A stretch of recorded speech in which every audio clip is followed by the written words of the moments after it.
Saudações a todos e sejam bem-vindos a mais Africa News. Este é o vosso canal TV Chiscam e eu sou Laura Antônio Nhaolega que estarei na condução deste Africa News. Fiquem conosco. Vamos às notícias.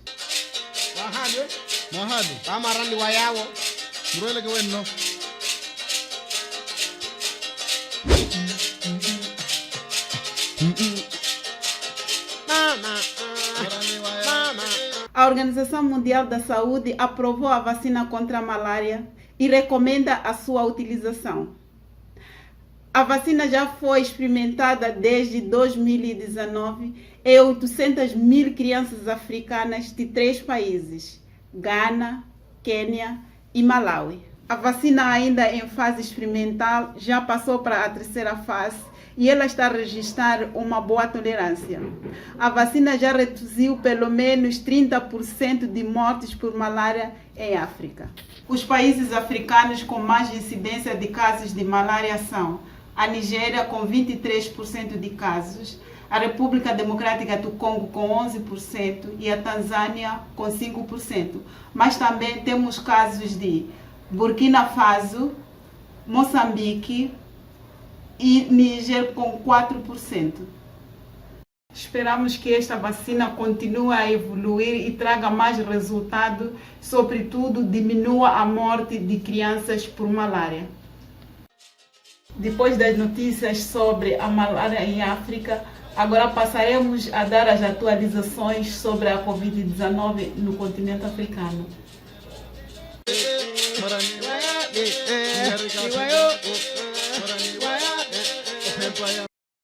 Segundo os dados dos últimos dias, a África totalizou 8,5 milhões de infectados.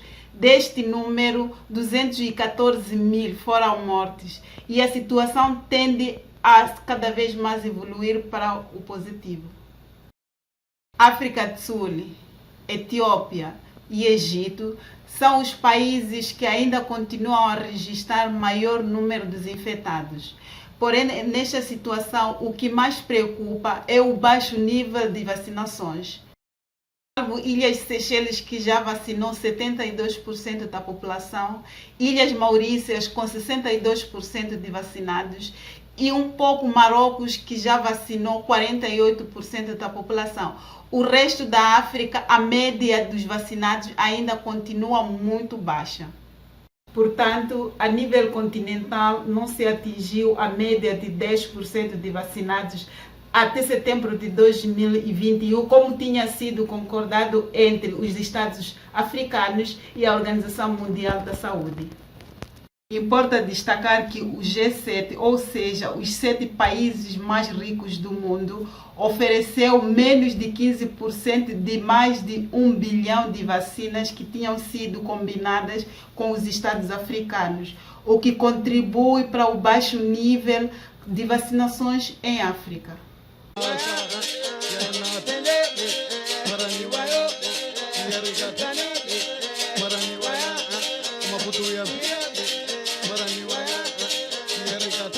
Depois das informações sobre a saúde em África, agora vamos passar a atualizar as informações sobre a política em África.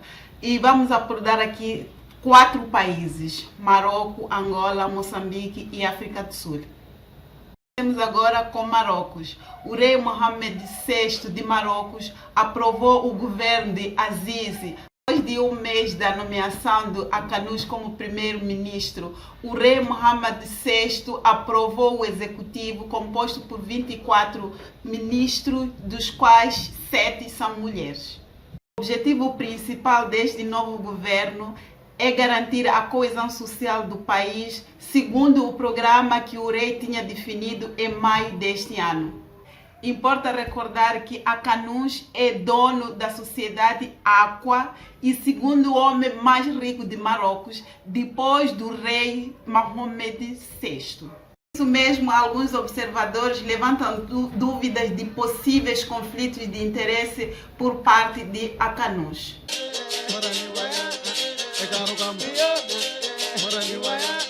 O Tribunal Constitucional de Angola chumba a eleição de Costa Júnior a presidente da UNITA, faltando um ano para as eleições presidenciais. Para aprofundarmos esta notícia, tenho comigo Gilson Lázaro, sociólogo e professor da Universidade Agostinho Neto de Angola. Professor, quais são as considerações que faz em relação ao acórdão do Tribunal Constitucional de Angola? Laura, deixa-me responder-te a primeira pergunta. Bom, o processo, a decisão de anulação do Congresso da UNITA, levada a cabo pelo Tribunal Constitucional de Angola, é uma decisão política. Antes de ser jurídica, é política. É uma decisão que resulta de uma interferência clara do partido que sustenta o governo, devido aos seus pronunciamentos no último comunicado. É uma decisão que resulta de um ambiente que visa criar condições para impedir uma aliança política na oposição, que tem no presidente da UNITA a sua cabeça. Tem no presidente da UNITA aquele que vai, então, digamos que assumir maior protagonismo desta aliança, dessa plataforma. Bom, portanto, essa decisão, né, foi levada a cabo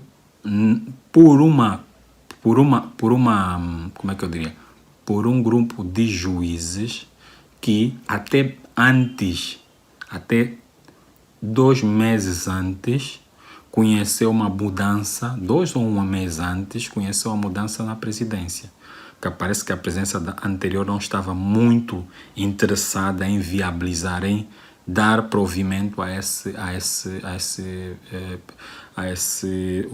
o processo interposto. Portanto, resumindo, trata-se de um de uma decisão, de um acórdão político. Certo, professor. Agora, qual é a leitura que o professor faz em relação ao ambiente da política angolana neste espaço de tempo, portanto, neste 1 ano que falta para as eleições presidenciais? Bom, Laura, deixa-me responder-te da seguinte forma. Eu considero que sim, o ambiente político angolano atual é um ambiente marcado por uma tensão muito grande. Esse é o primeiro ponto. Segundo ponto, considero que há sim no horizonte um desenho de aliança política na oposição com o projeto da Frente Patriótica Unida, que pode eventualmente proporcionar mudança, como dizia, proporcionar mudança de paradigma de regime político em Angola. Terceiro ponto, considero que, aliada a tudo quanto os meus 2 primeiros pontos, é o contexto de um certo cansaço, de uma certa frustração generalizada, a situação política e socioeconômica atual. Tudo isso marcado também muito pela crise que se desencadeou em 2014 e também pelo elevar de expectativas com a eleição do atual presidente da República. Para além de que também, né, se pode constatar uma espécie de um mau momento, digamos assim. Eu acho que o MPLA vive hoje um momento particularmente difícil. E isso eventualmente pode permitir que se crie, no lado do espaço político da oposição, uma alternativa ao poder, ao regime atual. Muito obrigada, professor Lázaro, e esperamos por si noutras oportunidades. Até a próxima, professor. Agora vamos passar para notícias de Moçambique. No dia 11 de outubro foi morto o autoproclamado líder da junta militar da Renamo, Mariano Nhongo. Nhongo foi morto no distrito de Xiringoma, em Sofala, centro de Moçambique. Para aprofundarmos esta notícia da morte de Mariano Nhongo, vou convidar o professor Luca Bussotti. O professor Luca Bussotti é sociólogo e especialista em estudos africanos. Professor Luca, será que podemos esperar a paz no centro de Moçambique depois da morte do Nhongo? A situação do Nhongo e a Operação Nhongo. Digamos que era um fim esperado, porque quer do lado dele, quer do lado dos mediadores, inclusivamente do Mirko Manzoni, que era o delegado das Nações Unidas, não havia vontade de diálogo. É óbvio que se fecha mal uma página que eu chamo da Guerra dos 29 anos, ou seja, depois de 1992, de fato nós tivemos em Moçambique uma guerra com largos intervalos de ausência de guerra, nunca de paz, e portanto essa página se fecha com a morte de Nhongo. É muito provável que a área do centro do país volte à normalidade, porque francamente Nhongo na última fase não tinha muitos seguidores e portanto é provável de fato que os homens que ainda estavam com ele se entreguem e a esperança é mesmo que não se abra uma caça contra eles. Agora vamos passar para a África do Sul. A companhia aérea South Africa Airways retoma os voos depois de um ano de inatividade.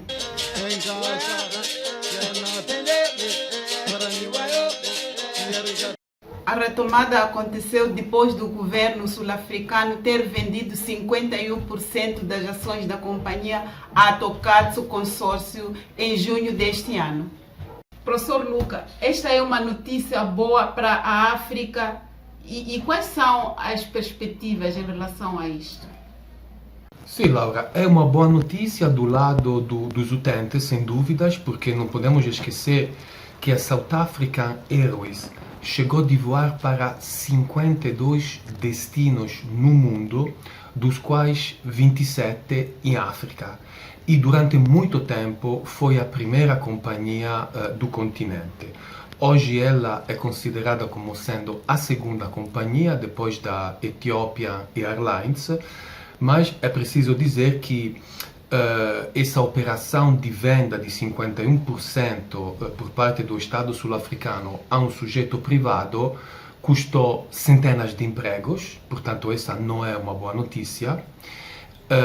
E ainda por cima, neste momento, os voos, os destinos, portanto, da South African Airways são relativamente limitados. Temos que dizer que o problema não foi exatamente a pandemia, ou seja, a pandemia tornou mais grave uma situação financeira que, é preciso recordar, desde 2011 a South African Airways não produzia úteis. Portanto, desde 2011, e chegou a ter como pico da sua dívida qualquer coisa entre 1,5 a 2 mil milhões de dólares. Portanto, essa é a situação. De uma forma mais geral, e vou fechar aqui e me despeço dos nossos telespectadores, nós temos que lembrar que existe desde 1999 um acordo geral entre os Estados africanos, a decisão de Yamoussoukro, que é uma decisão que de fato visava liberalizar o espaço aéreo africano. Mas, infelizmente, quase que nenhum dos Estados africanos implementou essa medida e hoje o resultado é que a África, que tem 14% da população mundial, só tem 1% do tráfego aéreo, devido a uma série de barreiras, protecionismos, etc., que tornam quase que impossível viajar dentro da África, portanto, com companhias aéreas africanas. Agora vamos abrir uma breve página de notícias sobre a cultura. Esta notícia chega-nos do nosso colaborador Afonso Brandão, que passo a agradecer a partir de já. Homenagem ao pintor moçambicano Samati Mulungu Machava, que teria completado neste mês de outubro 83 anos. Machava começou a pintar aos 13 anos de idade e vou ler uma nota que ele confidenciou ao nosso colaborador Brandão. Estava predestinado a abraçar o mundo das artes visuais. O pintor Samadi Mulungu Machava tornou-se pintor profissional em 1972 e a primeira exposição aconteceu em 1959 em Lourenço Marques. Por ser muçulmano, Samadi foi enterrado no setor dos muçulmanos no cemitério de Lhanguene, em Maputo.